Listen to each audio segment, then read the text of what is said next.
Hello and welcome dear students to my channel ma'am की पढ़ाई. Students, today I am going to start second chapter of civics, prejudice, discrimination and inequality. You have read that India displays many diversities in respect of physical features, races, languages and religious beliefs. आपने ये जरूर सुना होगा कि India में बहुत सी diversities हैं, means बहुत सारे तरह के लोग हैं, बहुत विभिन्नताएं हैं और ये विभिन्नताएं कहीं फिजिकल फीचर के रूप में हैं, कहीं रंग रूप के रूप में हैं, कहीं भाषाओं के रूप में हैं या लोगों के धर्म के रूप में हैं. Museum of cults and creeds, customs and cultures, ये एक इंडिया के लिए फ्रेज कहा गया है कि इंडिया हमारा एक ऐसा म्यूजियम है जहां पर मजहब और हमारे जो पंथ हैं, हमारे जो रीति रिवाज हैं, हमारी जो संस्कृति हैं, इन सब का ये पूरा एक म्यूजियम है. इंडिया में 1600 लैंग्वेजेस और लगभग डायलेक्ट्स मीन्स उतनी ही बोलियां बोली जाती हैं.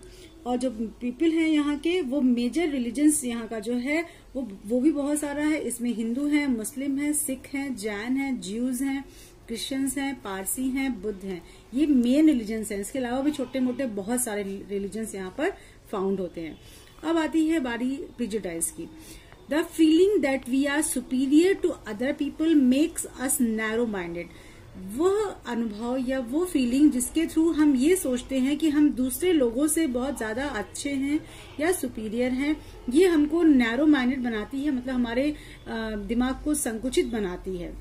When we meet people who are different from us, we develop a strange and different attitude towards them. जब हम किसी विभिन्न टाइप के या दूसरी तरह के लोगों से मिलते हैं तो हम उनके बारे में बहुत ही विचित्र बात सोचने लगते हैं, कुछ अजीब से उनसे हम बर्ताव करते हैं.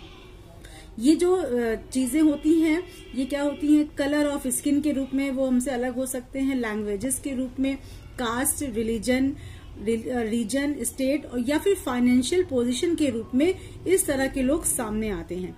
तो जो ये फीलिंग्स होती है, this is called the prejudice. Prejudice means bias against certain people. यानी प्रिजुडाइज का मतलब होता है कि पक्षपात करना इस तरह के अलग तरह के लोगों के साथ में, कि हमारे जैसे ये नहीं तो हम इनके साथ में अलग बर्ताव करें. Sometimes we become rude with certain people. और कभी कभी हम लोग इस तरह के लोगों के साथ बहुत ही ज्यादा खराब व्यवहार करते हैं. We may even hurt their feelings. और कभी कभी हम उनकी फीलिंग्स को भी हर्ट करते हैं, नुकसान पहुंचाते हैं या दुखी कर देते हैं. फिर आता है discrimination. We often form opinions about people and places on the basis of preconceived ideas and beliefs. हम लोग अक्सर जो अपने दिमाग में कुछ बातें या कुछ ऐसे विचार बना लेते हैं, वो पहले की जो धारणाएं होती हैं या जो विचार हम लोग सुने होते हैं उसी के अकॉर्डिंग उसको हम लोग बना लेते हैं. You must have heard people remark that girls are not as good at mathematics as compare to boys.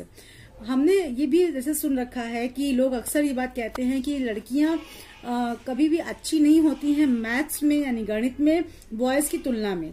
तो आप देखते हैं कि it is however far from true. ये अब सच नहीं है, ये गलत है. लेकिन ये बहुत पहले के लोगों की जो धारणा चली आ रही है उसी को ही लोग उसी धारणा से अब सारी चीजें देखते और सोचते हैं. तो prejudices leads to discrimination whereby we differentiate against people and things. तो ये प्रिजुडाइज ही होता है, यानी कि जो पक्षपात होता है, किसी के भी साथ व्यवहार होता है, गलत व्यवहार होता है, यही ही डिस्क्रिमिनेशन करता है लोगों के साथ में या लोगों के या किसी उनकी चीज के साथ में लोगों का व्यवहार गलत होना, यही होता है भेदभाव करना. इसी को कहते हैं हम discrimination. For example, for a long time women were considered inferior to man. बहुत लंबे समय से औरतों को आदमियों की तुलना में हमेशा से कम कहा गया है, बहुत ही ज्यादा उनसे नीचा उनको माना गया है. Women are not given equal opportunities and were considered unworthy of being educated. कि विमेन्स को हमारे यहाँ इक्वल अपॉर्चुनिटीज नहीं दी जाती है, यानी कि बराबरी नहीं दी जाती है किसी भी मेन के साथ में, और साथ ही साथ में ऐसा समझा जाता है कि उनको एजुकेशन देना या उनको पढ़ाना अनवर्दी है, मतलब यूजलेस है, बेकार है। This was an example of gender based prejudice that led to discriminations against women. और ये एक ऐसा एग्जाम्पल है जो कि जेंडर के अकॉर्डिंग डिस्क्रिमिनेशन करता है विमेन्स के, यानी कि महिलाओं के खिलाफ। Causes which give rise to prejudice and discrimination. अब ये ऐसा होता क्यों है, ये उसके कारण। First, difference between the majority and minority communities many times result in prejudice and discrimination. जो ये मेजॉरिटी और माइनॉरिटी में की कम्युनिटीज में जो ये डिफरेंसेस देखे जाते हैं, इनकी वजह से भी प्रिजुडाइज और डिस्क्रिमिनेशन होता है। सेकंड है, prejudice and discrimination are the result of social bias. सामाजिक जो भेदभाव होते हैं, इसके कारण भी ये दोनों चीजें लोग अक्सर अपनाते हैं। Sometimes even parents can be the cause of prejudice. कभी कभी तो पेरेंट्स खुद प्रिजुडाइज करते हैं, पक्षपात करते हैं और इसकी वजह से डिस्क्रिमिनेशन करते हैं, भेदभावपूर्ण व्यवहार करते हैं, क्योंकि अगर उनके पास गर्ल चाइल्ड बॉय चाइल्ड दोनों होता है तो उनके साथ वो भेदभाव व्यवहार करते हैं। Third, practices like slavery. अगर कोई दास है या कोई गुलाम है, ये लोग साथ में कोई ऐसा टेम्पल एंट्री, जैसे कभी कभी आप लोगों ने सुना होगा कि 4th क्लास के या जैसे कि बहुत ही बैकवर्ड हैं, इस टाइप के जो लोग होते हैं, शूद्र जैसे लोग होते हैं, उनको पहले के समय में टेम्पल में, मंदिरों में एंट्री नहीं मिलती थी। Social exclusion from schools and hospitals. जो भी सोशल जगहें होती थी, जैसे कि स्कूल है, हॉस्पिटल है या मंदिर मस्जिद, इस तरह की चीजों में, तो इस तरह के लोगों के संग छुआछूत या अनटचेबल का व्यवहार करते थे और लोगों उनके साथ में प्रिजुडाइज या डिस्क्रिमिनेशन किया जाता था। इसके अलावा सोशल फोर्सेज एंड अपैथी में prove principal reasons for the rise of prejudice and discrimination. अगर लोगों के साथ में अपैथी दिखाई जाती है, मतलब लोगों को इग्नोर किया जाता है, उनकी तरफ ध्यान नहीं दिया जाता है, उनकी अच्छी चीजों को तारीफ नहीं की जाती है, हमेशा उनको बहिष्कृत किया जाता है, तो ये सारी चीजें भी हैं जिनकी वजह से प्रिजुडाइज और डिस्क्रिमिनेशन की भावनाएं उत्पन्न होती हैं। अब आते हैं अपार्थाइड। अपार्थाइड क्या होता है? This was a policy followed by the white minority government against the non white majority population of south Africa. South Africa में जो व्हाइट लोग थे, यानी कि जो ब्रिटिश गवर्नमेंट थी, उन्होंने वो लोग माइनॉरिटी में थे, मतलब कि बहुत कम थे, लेकिन उनकी ही गवर्नमेंट थी और वो लोग व्हाइट थे, तो उन्होंने अपने रंग भेद के कारण जो साउथ अफ्रीका के ब्लैक लोगों के साथ में जो भी डिस्क्रिमिनेशन किया, उसे हम अपार्थाइड कहते हैं, यानी कि उसको हम रंग भेद नीति कहते हैं। All the laws were made in favour of the whites. जितने भी वहां पर कानून बनाए वो सारे के सारे व्हाइट यानी गोरे लोगों के फेवर में बनाए गए थे। दे कुड और जो ब्लैक से वो केवल वही जॉब कर सकते थे। They could do only certain jobs based on race, जो कि उनके काले होने के अकॉर्डिंग जो उनको लिए जॉब फिक्स किए गए थे, सिर्फ वही वो काम कर सकते थे। They had separate educational institution, separate public facilities, और उनको अलग से उनका स्कूल वगैरह बनाया गया था और साथ में पब्लिक फैसिलिटीज उनके लिए अलग बनाए गए थे। वो जो ब्लैक्स थे उनको व्हाइट्स के साथ में कहीं पर भी रहने का या बोलने का या अच्छी जगह जॉब करने का राइट नहीं था, अधिकार नहीं था। Harmful effects of prejudice and discrimination. अब इनके कुछ न कुछ, जब किसी के साथ में कोई भी पक्षपात या भेदभाव होगा तो उसका हार्मफुल यानी कि बहुत ही बुरा प्रभाव तो पड़ेगा ही। तो फर्स्ट है, it let's deep rooted mistrust, suspicion and bitterness in the society. ये बहुत ही डीप हो जाता है जब किसी के साथ कोई हम गलत व्यवहार करते हैं, तो लोगों के मन में दूसरे के लिए मिसट्रस्ट, मतलब कि कभी भी विश्वास की भावना नहीं रह जाती, हमेशा वो उस पर अविश्वास करता है। सस्पिशन, हमेशा अगले व्यक्ति को वो व्यक्ति बहुत ही शंका से देखता है। और बिटरनेस मतलब सोसाइटी में, समाज में एक कड़वाहट सी आ जाती है उनके व्यवहार में। सेकेंड है एथनिक हॉस्टिलिटीज, और साथ ही साथ में जिसकी वजह से nation peace both within a nation and among nations. जब लोग एथनिक हॉस्टिलिटीज दिखाते हैं, यानी कि किसी भी ग्रुप के साथ में कोई दूसरे ग्रुप के या धर्म जाति के लोग शत्रुता का व्यवहार, हॉस्टिलिटीज मतलब शत्रुता के व्यवहार करते हैं, तो कभी कभी एक देश के अंदर ही बहुत लड़ाई झगड़े हो जाते हैं या खराब माहौल हो जाता है, या कभी कभी तो कई देशों के बीच में आपस में भी लड़ाई झगड़े हो जाते हैं। साथ ही साथ में अगर किसी देश में होता है प्रेजुडाइज और डिस्क्रिमिनेशन, तो इसकी वजह से डिसयूनिटी हो जाती है, which results in dissolving the society, जिसकी वजह से सोसाइटी में हमेशा लड़ाई झगड़े हो जाते हैं और वो बट जाती है, और जिसके कारण स्ट्राइफ एंड वार मतलब कलह होती है और साथ ही साथ में युद्ध की स्थिति आ जाती है। Prejudice and discrimination produce harmful effects in the political domain as well। और इतना ही नहीं, इसका इफेक्ट पॉलिटिकल एरिया में भी उतना ही पड़ता है जितना कि हमारे समाज में पड़ता है। तो progress of both the groups become retarded, और जिसकी वजह से चाहे वो सोशल हो चाहे वो पॉलिटिकल हो, दोनों ही ग्रुप की जो प्रोग्रेस होती है जो कि उसकी वो खत्म हो जाती है और लोग हमेशा आपस में लड़ते ही रहते हैं। Discrimination and the Indian constitution. अब डिस्क्रिमिनेशन को दूर करने के लिए हमारे इंडियन कॉन्स्टिट्यूशन में क्या किया गया है? Dignity of the individual and the unity and integrity of the nation. इसमें इस तरह के प्रोविजंस लाए गए हैं जिसके कारण किसी इंडिविजुअल, किसी भी एक व्यक्ति की डिग्निटी, उसका मान सम्मान और साथ में उसके साथ में पूरी यूनिटी और भाईचारे की भावना पूरे नेशन में बनी रहे, ऐसा यहाँ पर प्रोविजन लाया गया है हमारे कॉन्स्टिट्यूशन में।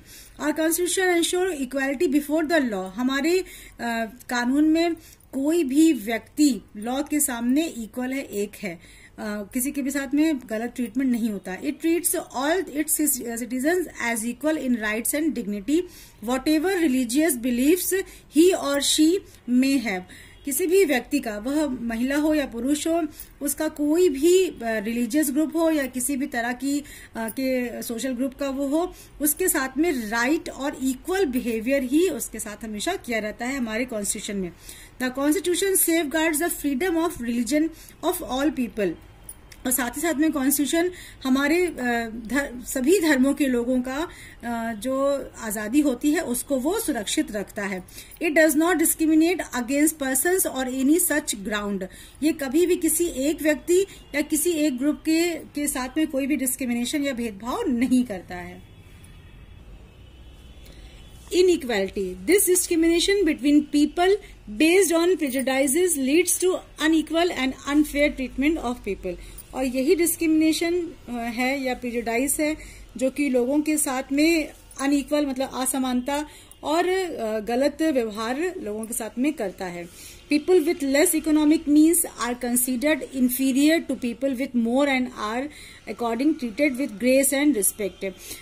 जैसे कि किसी की अगर फाइनेंशियल कंडीशन काफी कम है, कमजोर है, तो वो लोग उन लोगों से काफी इंफीरियर माने जाते हैं जिनकी की कंडीशन थोड़ी सी उनसे अधिक अच्छी है, तो उनको ज्यादा ग्रेस और रिस्पेक्ट दी जाती है।